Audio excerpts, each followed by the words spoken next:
By the way, I'm wearing earrings that I bought in Istanbul. Oh, cool. There's a little place there's a jewelry shop to the east of Istanbul. Like, and it's really cool, super nice. Well, there's no shortage of jewelry shops in Istanbul for sure. Have you ever been to southeastern Turkey? There is a stone called Sultanite. Oh, it's amazing. It's the best stone in the world. It's more rare than diamonds. It's only found in a few mountains in the southeast, and it turns 4 different colors. Sultanite. It's not expensive. I bought a ring there for $10 in Mardin. Okay, it's translated as Sultanit. Interesting. Yeah, you got to get on the bandwagon. Nevertheless, I mean, not even seeing it, I haven't even heard about it. Let me educate you about Turkey. I know, you're so educated. I feel like we're gonna have a turkey off. yeah. No, you will win. You will win. You will win. No, I won't. Like, you have such an extensive knowledge on Hasancan, Melike Şahin. I'm so surprised by the vast amount of knowledge you have globally and also specifically about Turkey as well.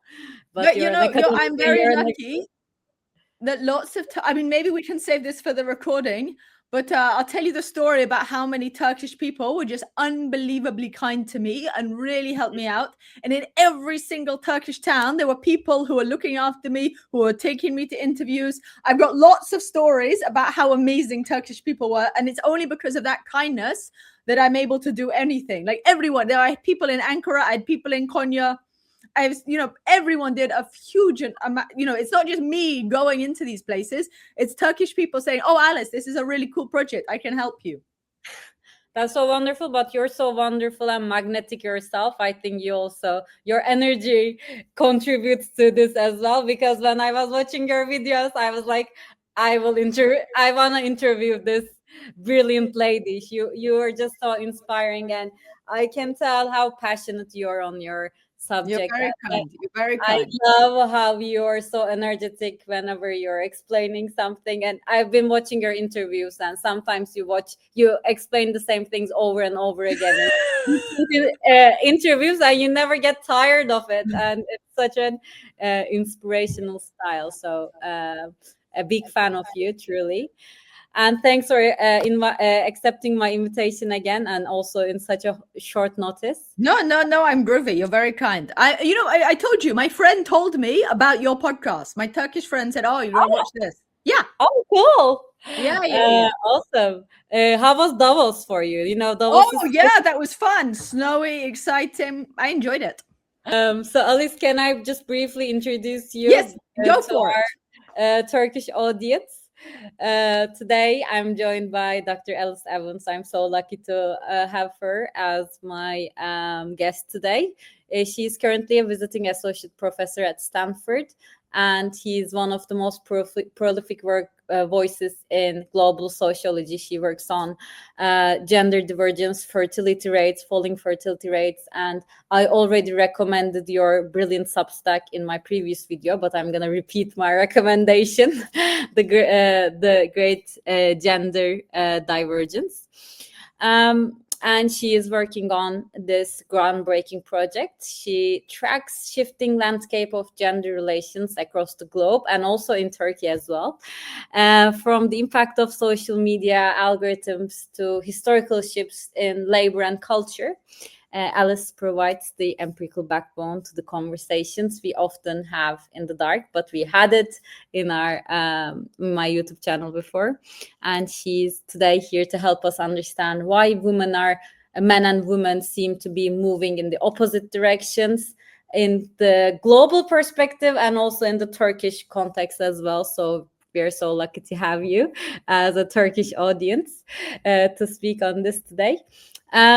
So Alice, my first question is, you work on gender divergence, you work on falling fertility rates. Why did you think that this is a subject worth studying? Why do you care about this subject so passionately? Okay, thank you so much. So I have been studying gender my entire adult life. when I started off in sub-Saharan Africa. I lived in Zambia for 18 months for my PhD. I learned the local language. It's a Bantu language. And then I wrote my own dictionary. I lived in a slum. I lived in a swamp. And then I wanted to do more comparative analysis. Maybe my theory from Zambia is just true for Zambia. Let me test it. Let me go to Cambodia. So then I went and I lived in a village in Cambodia. I was interviewing garment workers. And then I was thinking, well, so many economists look at why some countries are more economically developed than others, or why they're more rich and democratic. And I thought we can ask the same question about gender. Why is it that some countries are very gender equal, right? So in Sweden, almost half the parliamentarians and senior managers are women. The gender pay gap is only like 10%. Female labor force participation is very high. Why is Sweden so much more gender equal than Pakistan or Iran? What explains that enormous difference in women's freedoms? Why is it that when I speak to an Indian woman and ask her, what was it like when you moved to Europe? The first thing she will tell me is, I could walk down the street and I could keep my eyes open and my head up. I didn't have to look down at the ground because I wasn't afraid of someone stalking me. Why is it that when you just take a flight, a 6-hour flight, and you can walk down the street and feel comfortable and confident? How can that be? Because, I'm the first person in the world to do interviews across the world, from, little villages in Mexico to all over Morocco, to all over India, to all over Turkey, to Uzbekistan, to Poland, to Italy, to South Korea, to Vietnam. And, I go to Cambodia and, as I said, the Gambia. And so all these places, I see these phenomenal differences. Like when I was in Uzbekistan, I stayed in 10 different towns and villages. And I was so struck that when I asked women questions, like, suppose your mother-in-law asks you to make bread for her, or asks you to post a party, but you've got a job or something. What do you do? And all these women say, of course I will obey her. Of course I will obey her. And there was no discourses of rights or freedom. And so for me, living with different families, whether it's in a slum or swamp, I just am so struck that women's lives, their freedom, whether they can walk outside the house and people think that's fine or not, vary enormously. I was chatting to a woman in Haryana. She said, if I leave the house, my mother will get 20 calls within 3 minutes. Whereas Haryana in India. So It's like, these are big, big differences. And I just wanted to understand that, how on earth can that be that women's lives can vary so much? Because it can't be explained by economic development. There are countries that are, very poor, like Zambia, where I used to live, much poorer than India, but women can still move independently. There are no restrictions. It can't be democracy. South Korea is a democracy, but it's so different from democracies in Europe in terms of spy cams and upskirt pornography. What could explain these massive, massive differences in whether women can speak, be heard, be respected, live their lives without fear of male aggression and bullying? Russia, you've got high rates of female employment, but the Duma, their parliament, is like 94% male. How is that? Why is it that women in the workforce isn't getting women into politics? Why are men, maintaining that stronghold of public life? So I was like, wow, this is crazy. Why has no one answered this? I need to answer this. So I did this, crazy, ambitious thing of like, right, what I'm going to do is study every single country in the world. And I'm going to study it going back 5,000 years. I'm going to study 5,000 years of Turkish history, of Iraqi history, of Swedish history. And through that long comparative analysis, I'm going to work out why Sweden is different from Iran.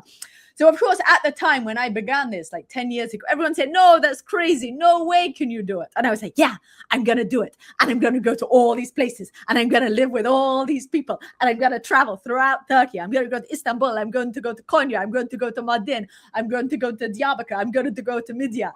I want to find out what people say. So that's the adventure. Well, it's a very ambitious project, but if there's someone who could undertake this project, it would be you. So congratulations.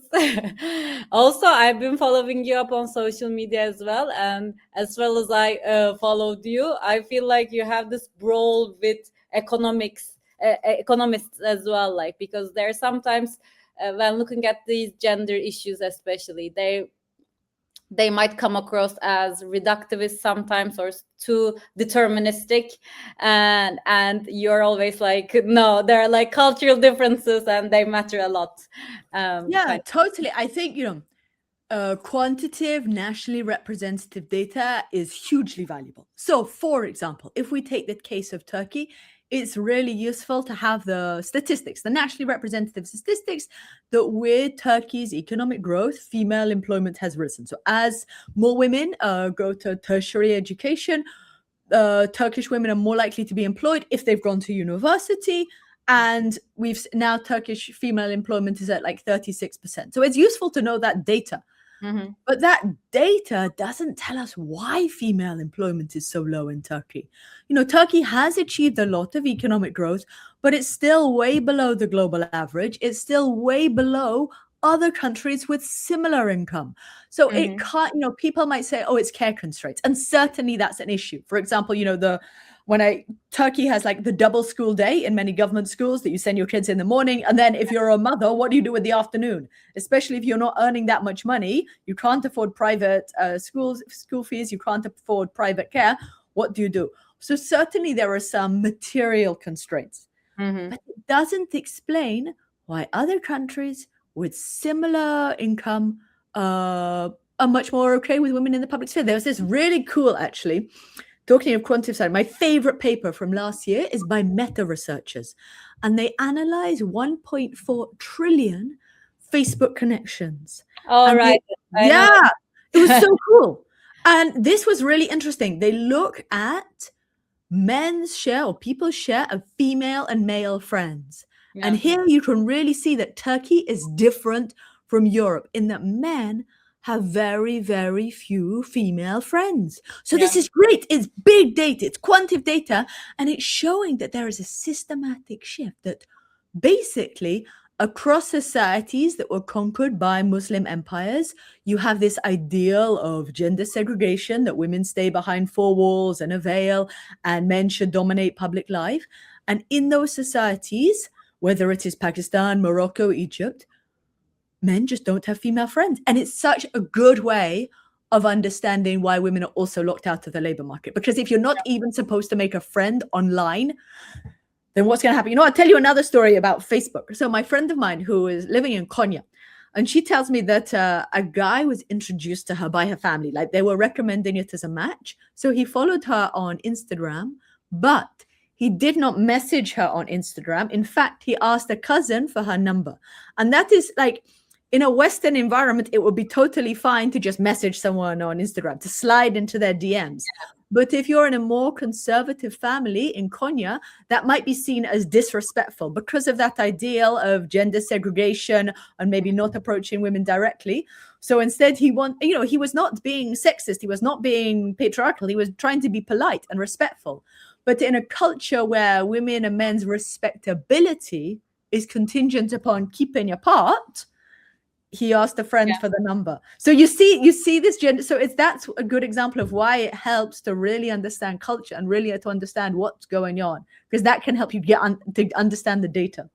Were you taken to one of these men-only cafes in Turkey while you're in Turkey? Oh yes, they're everywhere, right? They're everywhere, and this is a major example of social change. Yeah. So in Turkey, I was very fortunate. So start off, one of my great friends, Daron Ajimolu, I said to him, I'm going to Turkey. Can you help me? And so he introduced me to a close friend of his who introduced me to more people in Istanbul. I gave talks at Kadir Has. Then when I was at Kadir Has, a guy who came to my lecture said, oh, you've got to meet my sister. She's in Konya. And she in Konya was super nice to me. Also, a lecturer at Kadir Has introduced me to his friends at the University of Mardin. And then students were showing me around. So Turkish people were very, very generous, very kind, looking after me, taking me for interviews. And so often we went to see these traditional male cafes. And, I think and this, you may think, oh, it's just, it's totally innocent. It's just men going and gathering in the public space. But actually, this is men having leisure time, men having the leisure time to go out in public and to share ideas, to become knowledgeable. So, so much of whether we're advancing politically or economically is built through social connections. Oh, I've got this friend, she could help you out, or here's this business opportunity, or I know a trader in Istanbul, they can hook you up, right? Yeah. So we're sharing all this knowledge and information and building connections. And as long as those spaces of sharing information were monopolized by men, then how can women get their foot in the door? And, all societies had this until about 100 years ago. So in Europe, right, all our universities, all our medical institutions, all our religious institutions, everything was dominated by men. With the European Enlightenment, when they set up art academies, when they set up any kind of academy, a music academy, they would not let women in because men want to preserve their higher status. So they don't let women in because that might pollute their own status. Yeah. So we find these, even in Cambodia, where I used to do research, the village cafe was only for men. And they would discuss all the local problems. But then, of course, it's only men going into community politics because they're the only ones seen as knowledgeable. And even if you interview women, they'll say, oh, it's fine. My husband is representing me. My husband is finding out. But it basically means that men are forging social capital. They're getting all this information. They're getting all this trust. They're recommending each other. Whereas the woman is just at home with the kids. And not even the kids now, right? Turkish fertility is 1.5. So the woman is just at home watching TV. Yeah, exactly. I prepared some global questions. Then we will dive into Turkish specifics. Let's go for it. Any country, any topic, you feel free. Fire away. Okay. So there is an issue that I work in a high school, by the way. So I'm working with students age 15 to 19. So I'm day-to-day experiencing this gender divergence. Oh, really? Yeah, I think so. And can you tell me more about what you observe? First of all, for example, I compare it with when I was in high school, which was around 20 years ago, but I graduated from the high school that I'm currently working. And we didn't really talk about women's rights, feminist issues. We didn't have that vocabulary. We didn't have a way to articulate that. And we just took it for granted that, there are some male privileges, but women get their way around in other ways, kind of thing. So it was just taken for granted. And there was a very famous Turkish sitcom back in the day when I was in high school. And the one of the main characters was a teenage girl, and her nickname was Feminist, but as in a derogatory way. Oh, really? Yeah. Which year was that? What year was that? This is around 2007. Okay. Wow. But this TV series went on for 10 years. It was very, very popular. What was the name of the TV series? I need to know about this. Çocuklar duymasın. Don't let the kids hear us. Kind of. Okay. I will tell you. Also, I will give you a very important recommendation. Yeah. Doran Hocamoğlu in a million years wouldn't be able to give you. It's a Turkish matchmaking show. It's like a Turkish Love Island thingy. Oh, wow. Okay. Amazon Prime. So you can watch it dubbed or maybe with subtitles. I don't know if it's open in your region. It's called Kısmetse Olur. And I'll write this to you as well. Thank you. They don't stay in the same house. They don't live in the house, unlike in Love Island. But they need to spend around 7 hours per day. So they go on to their own lives. But they spend a couple of hours together, and they explain, what they expect from one another. Women explain what they expect from a potential husband, etc. You love it. You love it. Right. You get so many material from there. Anyway, so now when I look at my students, all the girls have these very open feminist vocabulary to explain and express their opinions or maybe their rights, etc. And boys, on the other hand, I'm seeing the divergence there, following up with Andrew Tate, kind of, but the younger generation. Wait, is Andrew Tate popular in Turkey? Yes. Really? Yeah. I would have thought there are many Turkish patriarchs, so I go for Andrew Tate. There are, but he is like, I think it's always also the wealth, like. Right. Okay. He's rich. Okay. You know, he flaunts so much wealth. Yeah. But there are Turkish equivalents. Yeah. As well. So yeah, I'm seeing this divergence, and I'm very upset by the fact that there is this zero-sum perception, as you know, as women's rights increase or the progress increase, young men feel like it's a loss for them. Do you think it's a psychological shift, or you know, how can we overcome this? It's a very big question, I know, but is there a way that young boys or men can overcome this zero-sum perception? Okay, great question. I think let me answer it first in a historical perspective. Let's think about how technology changes culture. So if we think maybe 100 years ago, if you're living in a little Anatolian village, right? So your parents will be telling you, you know, these are, you know, be polite and respect your neighbors and don't do that. What will people say, right? What will the neighbors say? So when you're living in your little Anatolian village or your little English village 100 years ago, your parents are mostly concerned of showing respect to the neighbors and everyone, maintaining their status and their social approval within that small community, right? So the small community are the watchdogs. You want to maintain respect in that environment. But then over the 20th century, what we saw is massive expansion in one, state schooling, right? Turkey and Britain, so, you know, people going to school, and also government control of the media. So if we think about the 1960s and the 1970s, Turkey had a lot of film censorship, right? So, for example, they were not even allowed in the 1960s in Turkey to show people praying the namaz. They were not even allowed to show contemporary ulama or mullahs. There was very, very strict restrictions, right? They also, I was reading on Turkish film. Do you know about the Turkish pornography scene around those times? Like there's a decade where Turkish porn films are on the rise as well. Really? I missed out on Turkish pornography. But I also read that the Turkish government in the 1960s was so keen to build up confidence in the state that they would not allow any film whereby the criminal went unpunished. They always wanted to show the state as competent. So even if there was someone who murdered them, they had to be taken by the police. So they're really trying to use state control of the media, states film censorship to build up this more secularizing society, right? But then over the 1980s, you have the rise of the Anatolian tigers, right? More small businesses coming in. And these small businesses, as they expand in places like Konya, can increasingly fund their own media. And as the capital requirements for investing in media, in private media, lower, more and more businesses can set up, right? So you get lots more voices. It's not no longer the government controlling all forms of media, all forms of ideological persuasion. Increasingly, the barriers to media persuasion are falling.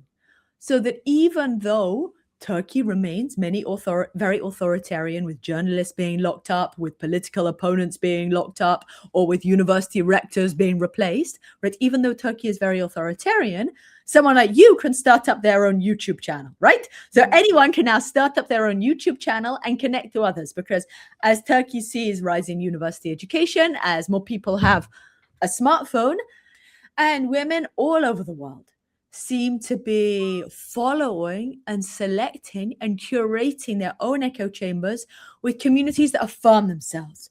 Communities, whether it is on Spotify or Instagram or Netflix or YouTube, they're selecting music which is about their own freedoms, their own voice, prioritizing their own happiness. So women will inevitably do that. So once you can have these ideas spreading, and then importantly also, what we see is that as America has this big wave of progressive culture from the 2000s, 2010s, with words like gaslighting, toxic relationships, love bombing.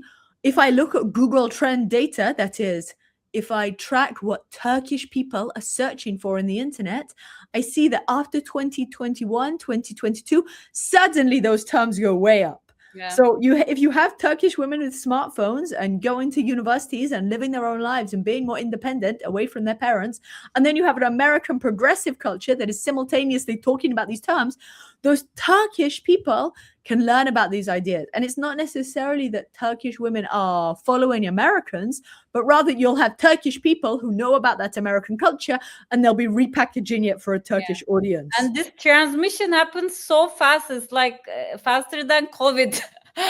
Yeah. Like usually, sometimes Turkey is called Little America. Now that America is becoming more authoritarian, US is being called Little Turkey, Big Turkey kind of thing. Totally. Like this transition happens so fast, I can't even keep up with it. I think that's true. There's very rapid change. So, for example, not just by the way relationships, just like things like ADHD diagnoses as well. Like okay, those kind of things also get imported as well. I made a video on a book called Crazy Like Us, the globalization of the American psyche. It was a very interesting book. Oh, nice. Yeah, how mental disorders were disseminating from that's a great example world. And I think that really proves that it's not just about social media or universities. It's a global progressive culture that circulates. So, for example, the exact same time as love bombing and toxic relationships circulate, you also see lip filler searches go way up in Turkey, right? So certainly everyone gets on board with looking like a fish. Okay. Right?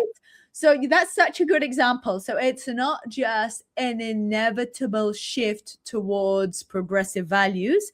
It's rather that because US culture has prestige and people look to the global prestigious culture. And that's not, and I think what's important. So let me add 2 points. That it's not the case that everyone is necessarily thinking that America is prestigious. There is only a subset of society. So that is more like Turkish educated women in Kadir Has. Like when I was at Kadir Has, you queue for the Starbucks and you see 10 women in crop tops. So those are the people who are looking to US culture, but not everyone is, right? So in other conservative parts of Fatih, or in Midyat or Diyarbakir, people will be looking to Mecca. They will be live streaming people going around the Kaaba. You go to visit a house in Diyarbakir and they will live stream everyone going around the Kaaba. So it's not the case that everyone regards the US as prestigious. Some people regard the US as prestigious, especially the young women who want that affirmation, who want that status, who've been to university, who already have that taste of freedom, whose peers support that taste of freedom. And I think so then, right. So why is it not? Why do you see this divergence? It's that the young university educated women in Turkey want that sense of affirmation, that status, that westernizing culture. But why would a guy follow it? Like, what does that give him? Why would he want to be on board with that? So men are not necessarily following that same content. They're curating their own online echo chambers in ways that appeal to their own values. So, for example, in Saudi Arabia, you can look at like what is trending on Netflix and it'll be like shows like Vikings, which is all about male violence. Like, male violence, right? So people just like, people have pre-existing preferences, and social media, smartphones, headphones enable us to amplify those preferences because we're fed more things that we like, and we get into these sort of groupthink echo chambers where everyone is supporting a particular worldview, where dissent is not tolerated, just as the same way as dissent is not tolerated in the village. And so people can just become very polarized in those very, very narrow echo chambers. So I think it's 3 things. It's universities enabling people to be more independent and have youth culture. It's the America having prestige, America having that culture of, the progressive culture, and then also smartphones. But this isn't a universal revolution. So it's really interesting. If I use that Google Trend data and I look at Egypt, in Egypt, many people have smartphones, but it doesn't seem to lead to a big rise in support in searches for love bombing, toxic relationships. Egypt just remains much more conservative, much more religious. So even though a tiny, tiny fraction of Egyptians are engaging with that Western progressive youth culture, they're much smaller than they are in Turkey. So I think Turkey is a little bit exceptional in having that, in repackaging US ideas. Yeah, we had a period of secularization. Yeah, that Egypt kind of exactly. I think that's exactly right. So I think there are two things. That one, Turkey already had a much larger coalition, going back to the Young Turks and the Ottomans, going back to Ataturk, a much bigger coalition for secularization that Nasser was never able to achieve. And secondly, Turkey has had a much, much bigger university expansion. And I think universities are really, Egypt doesn't see that university expansion. And Turkey's expansion of universities has been really important. So when I go to places like Konya or Mardin, they say the university has certainly changed things because, like in Konya's gold market, it used to be very rare to see a woman walking down the street by herself or certainly unveiled. But now with more students, students hang out, they go to cafes, they create, cafes are changing. It's no longer the male preserve. It's men and women hanging out after class, even smoking. It's young people having a sense of fun because they're not living with their parents. So they can do things without it harming their respectability. They're copying their peers. They're getting a chance to live their own lives, judged by a very, very different community than like your village in southeastern Turkey. So universities are really transformative. And that's just the same as how it was in the West. That universities give a sense of youth culture. Definitely, I would agree with you. Also, I think in the Turkish context, there is something called the Istanbul effect. Istanbul has been historically, even before the establishment of the Turkish Republic, it's been very multicultural. Yes. Christians, Jewish people. It's been kind of very progressive, and it's just on the edge of Europe. And so I think Istanbul is particularly secular and modern and urbanized. And that culture gets disseminated through social media, Turkish TV series, etc., towards everywhere around Turkey as well. I think that's a factor. And it's even with my little humble YouTube channel, a housewife from Ağrı. It's a very, very small city in the easternmost side of Turkey. It's very kind of rural. Wrote to me. She said, I'm a primary school graduate. I'm watching your videos. I'm learning about philosophy, psychology, etc. Like even I can witness this with my humble YouTube channel. So social media can be and media in general can be a blessing and a curse at the same time. Yeah, I would say one more thing about Istanbul. So I will apologize if I get this wrong, but I recall in 1901, 40% of Istanbul was Muslim.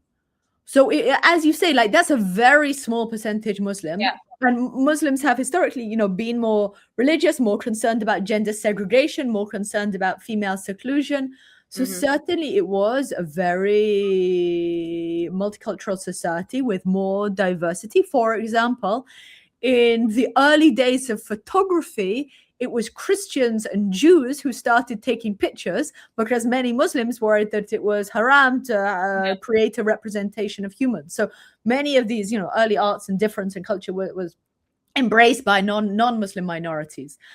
And then, here's something that secularists may find uncomfortable. In the days when authoritarianism and state control of the media was concentrated in Istanbul, because of authoritarianism, had outsized cultural power, right? If Istanbul is secular and progressive and multicultural, and it is authoritarian, and it censors the media, then Istanbul can export its values across the whole of society. But the rest of Turkey was much more conservative, much more conservative. So when places like the Anatolian Tigers rose up in Konya, they had their own ideas. So in a way, perversely, the democratization of the media meant that conservatives could actually start ideological persuasion at scale. And people that were always more conservative could start up their own media channels. And also those more conservative people migrated to Istanbul. So Istanbul itself changed as a result of that more conservative rural urban migration. And so many people in Istanbul, they say, it never used to be like this. Istanbul has changed. Previously when I was young, I could walk down the street and no one would harass me. And now it's totally changed. Yeah, that's partly a product of migration and people with different cultural values, mixing. Yeah, sometimes that reminded me, sometimes when in the public transport, there's a little like argument between people. And a common thing that I hear is it's a derogatory term. They would say, "Go back to your village." Like, do not try to import your villager values to Istanbul. This is an urban city kind of thing. Okay. So you often compare. But let me say one point about urbanization. Mm-hmm. So, on the one hand, it's absolutely true that when people from a more conservative population move, they tend to bring their values.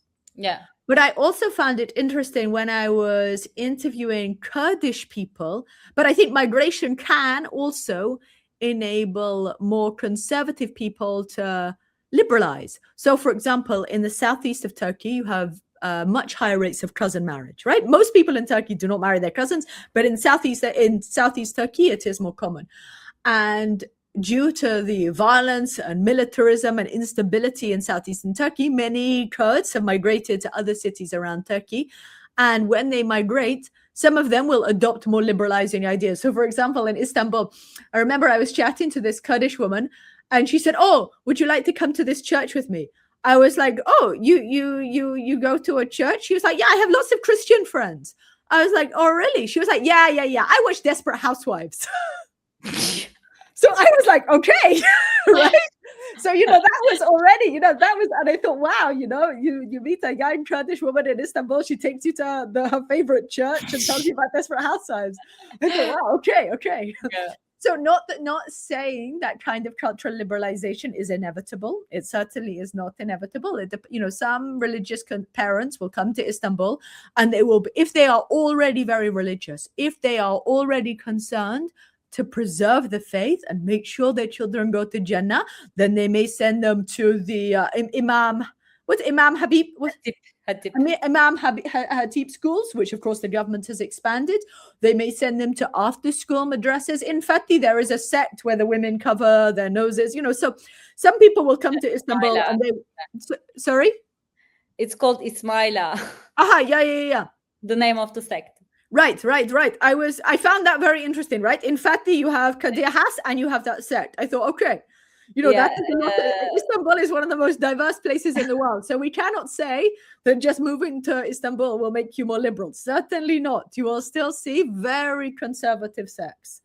Yeah. But yeah, so it is interesting, very interesting studying Istanbul's history. You often compare Turkey with Southern Europe and North Africa. What do you think Turkey can learn from the Spanish miracle or the Italian experience of regarding women's entry into the public sphere?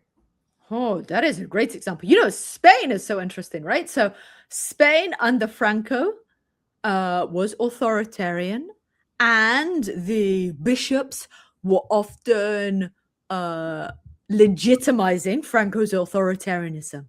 But what happened then under Franco's dictatorship is actually people lost faith in the bishops because they lost legitimacy, because they were endorsing this very authoritarian regime. And I think that's actually a little bit similar to what's happening in Iran right now. The mullahs have been supporting an authoritarian regime that is, clearly thuggish, brutal, murdering over 30,000 people in the past couple of weeks and delivering dismal economic growth despite massive, massive wealth. And so many Iranians that I interviewed in Istanbul, actually, I went to there was a protest against the Islamic Republic back in 2022, and I went with lots of my Iranian friends in Istanbul to that protest. So I think certainly in both Spain and Iran, when the mullahs or the bishops ally with a authoritarian regime, they can lose influence. Now, is that same thing happening in Turkey? I don't know. I have lots of friends who have very, very strong feelings about AKP, right? But I don't know. I wish we had more systematic data on that. I don't think we have enough data on how people's attitudes towards AKP, like corruption, lack of economic growth, inflation, are affecting their views of religion. I'd be curious to see that data. Certainly, anecdotally, I have very religious hijabi friends who hate AKP, right? But I don't know the systematic trends. That's a good question. So is what we're seeing in Iran and Spain also playing out in Turkey? Unknown. That's a good question. I'd like to know the answer. Okay. And also, also globally, but also in Turkey, Turkish women are increasingly outperforming men in higher education. But this doesn't translate to boardroom or the workforce. Why do you think is the return on education for women in Turkey hitting this glass ceiling? You're absolutely right to ask that question. And it's so important because you've got so many brilliant women, so many talented, entrepreneurial, innovative women. That's a huge amount of human capital, as economists would call it, that's just not being used. And it's not that women are busy with care work, because fertility is now at 1.5. So it's not that women are stuck at home caring for 6 kids. They're at home and they're not contributing to the economy. And that's not to say, I'm rubbishing those women. I'm sure they're caring for their families or doing something enjoyable. But that's a lot of economic growth that Turkey is missing out on. That's, households could double their household incomes if they let women work. And I call it the honor income trade-off. That in societies where male honor depends on female seclusion, that is, women staying apart from other men, women remaining at home, then female earnings only rise when they're sufficiently high to offset that loss of honor. So a man is deciding, do I want honor or do I want income?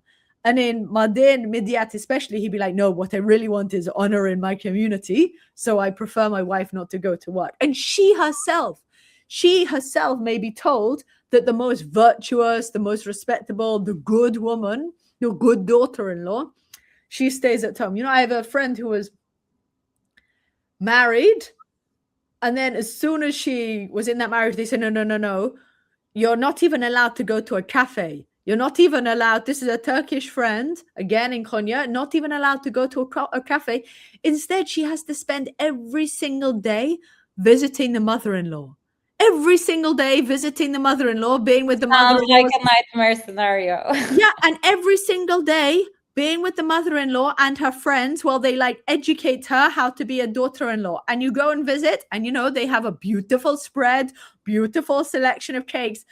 But imagine how bored she is. She's been to university. She is bored out of her mind. And it's exactly the same as what American feminists were saying in the 1960s and 1970s. They called it the feminine mystique. Just all these women who were like, oh my God. And she's crazy bored. Yeah. Her husband's going out. He's going out in business. He's going to the cafes we mentioned. He's socializing with his friends. And she is with the mother-in-law. Mm-hmm. But what does she do? Because she's already married. It would be embarrassing, humiliating, to divorce. No one is encouraging that. And so she's stuck. She's trapped in this scenario, and she's not happy at all. And it's all because there's one ideal of gender segregation and male protective jealousy, and the fact that exit is not possible. So she's in an environment that doesn't make her happy. It's super tough. And I see stories like that all over Turkey. So many stories where women were absolutely refused from going, denied going into the public sphere. And it's just such a loss of talent. It's such a loss of talent. And that's not to generalize. Of course, there are some women who do make it, who do, university educated women, their rate of female employment is over 60%. Whereas it's low educated women and only women with only women with only secondary school education are much less likely to work, much more conservative. But then, you as a woman might be concerned about how the rest of your community sees you. And you just get trapped that your husband says, no, you can't work. So even in Istanbul, I was interviewing a woman and her husband asked her to make a cup of tea. And she said, no. And he beat her. He beat her to a pulp because his masculinity, his control was challenged, right? He wanted to maintain higher status. And he did not like her insubordination. And she escaped her family. She cried and cried and cried. And they said, do you want to leave? Do you want to leave? And she said, no. And she wouldn't leave.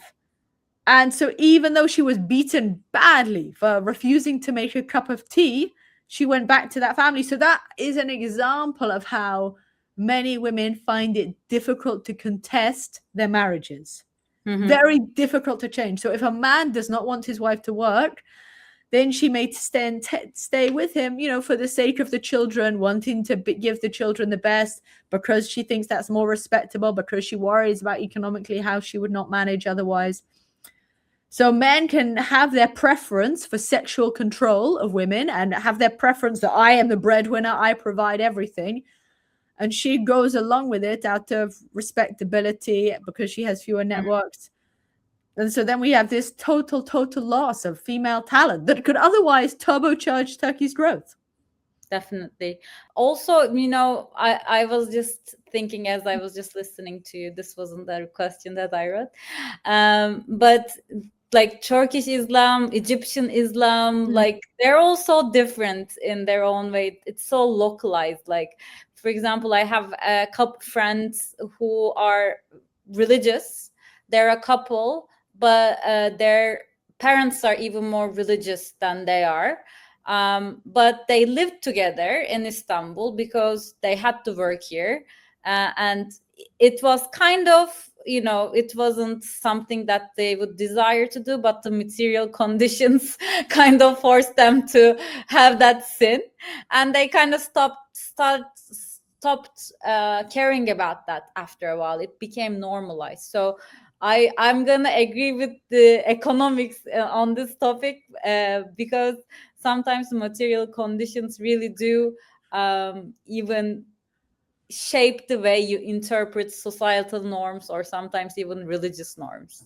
Okay, so that's a great point. Can Istanbul's high house prices explain why more couples live together? Now, that's an interesting hypothesis. Now, I know all my friends in Istanbul will complain about the rent, right? It's very, very expensive. And I have lots of friends in Istanbul who might live I have a friend, she works in a gym in Istanbul, and she is living like an hour and a half away because it is so expensive, right? Yeah.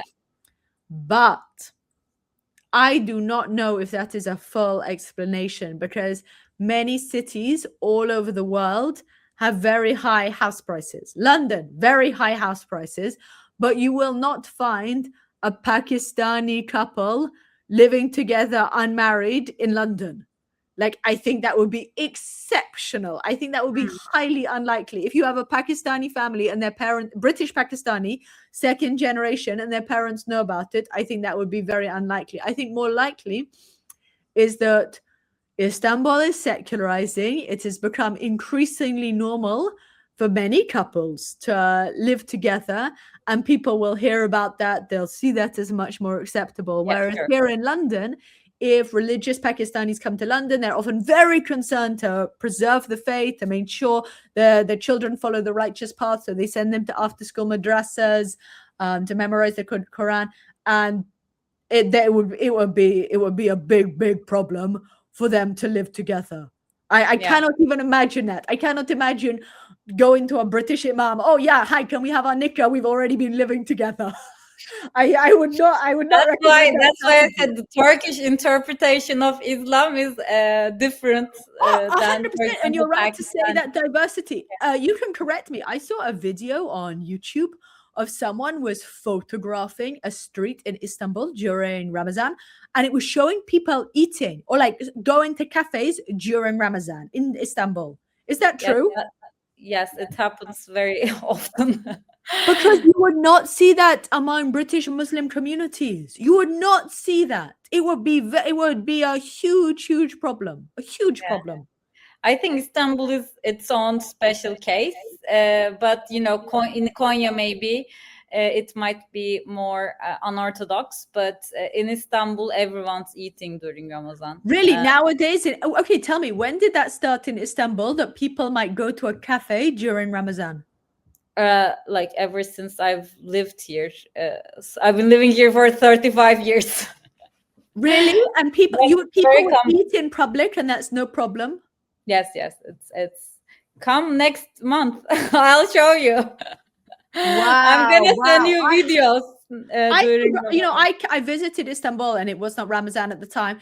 I remember when I was in Fez, I went with a friend in Morocco, and it was so hot, and we went on this big hike. We went up to see, this battle. When we went up a little hill, and it was Ramadan, and she was really thirsty.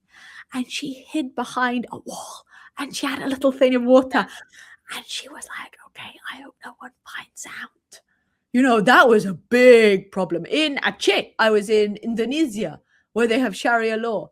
No way on earth would anyone break Ramadan and people find out about, I think maybe very, very conservative cities like Erzurum is like that. But I mean, I don't fast during Ramadan, and I always eat, and I always see people eating. I'm going to send you videos. Yeah, wow, that's super. When Ramadan comes.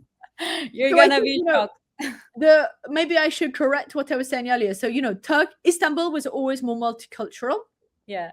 As I was saying.